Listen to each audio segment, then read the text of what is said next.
अभी जो है मनोजीत जी ने बहुत लंबा चौड़ा इन टैंडम 5 या 7 बार उन्होंने बोला, वो जस्टिस अरुण मिश्रा के जुलाई 2018 के ऑर्डर को पढ़ रहे हैं। उससे पहले जो 2 टैंडम क्यों कहा कोर्ट ने, उससे पहले 2 वाक्य पढ़ जाते तो शायद वो खुद इस जवाब को नहीं दे पाते। लिखा हुआ है, The interim order has been passed on 15 December 2017 that CBI officers shall not be called by the state police. It is not a happy state of affairs that CBI officers should be called by the state police.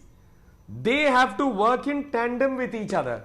मतलब Calcutta police वो चीजें कर रही है जो supreme court कह रही है ये नहीं होना चाहिए, एक साथ दोनों को करना चाहिए। साथ क्यों करना चाहिए?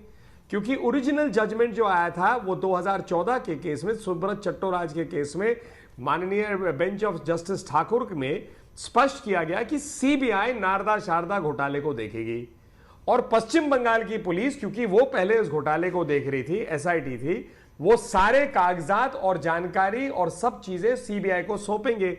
सीबीआई रिपोर्ट नहीं करेगी, जो ये प्रयास किया जा रहा था। ऐसा नहीं है कि राजीव कुमार को कई बार बुलाया नहीं गया, लेकिन प्रश्न उठता है कि आप बताइए, जिस इन्वेस्टिगेशन को कोर्ट ने कहा करने के लिए, जिस इन्वेस्टिगेशन को सीबीआई कर रही है, उसमें आज तक दस्तावेज क्यों नहीं दे रही?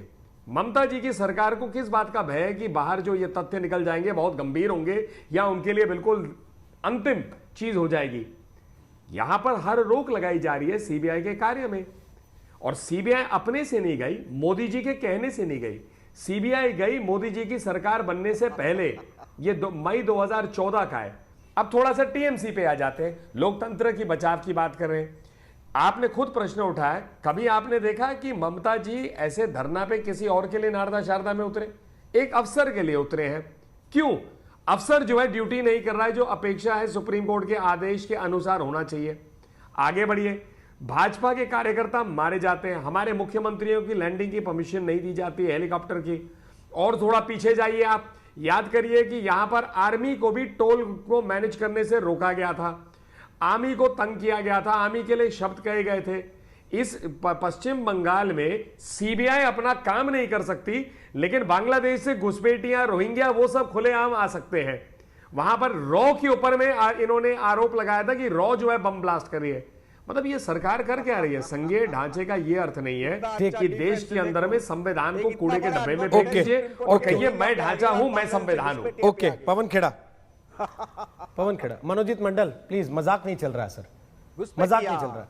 आप लोगों को लगता होगा कि वहां मजाक कर रहे हैं, आप लोग बैठ के माहौल बना रहे हैं, बना लीजिए, पर सर टीवी पे कम से कम सीरियस पोर्ट्रे कर लीजिए। नहीं भी है तो अरे कम से कम दिख ही जाइए सीरियस, कम से कम अगर है नहीं तो।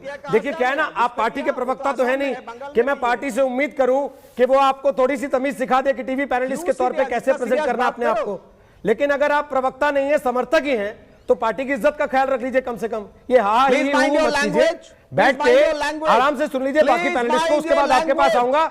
लैंग्वेज मुझे आपसे सीखने की जरूरत नहीं है। अगर आपको तमीज है बैठ के बात करने की तो कीजिए, वरना आप जा सकते हैं। बैठ के हाँ ही मत कीजिए, प्लीज माइंड सीरियस बात हो रही है यहाँ पर। प्लीज माइंड योर लैंग्वेज, बस please mind your language. Yes, शांति से बैठिए। Yes yes, Pawan Khera ji, if you don't with the please, language, then I'll live. ऐसा है मनोजीत मंडल, शांति से बैठ जाइए बस। पवन खेड़ा जी बोलिए अपनी बात।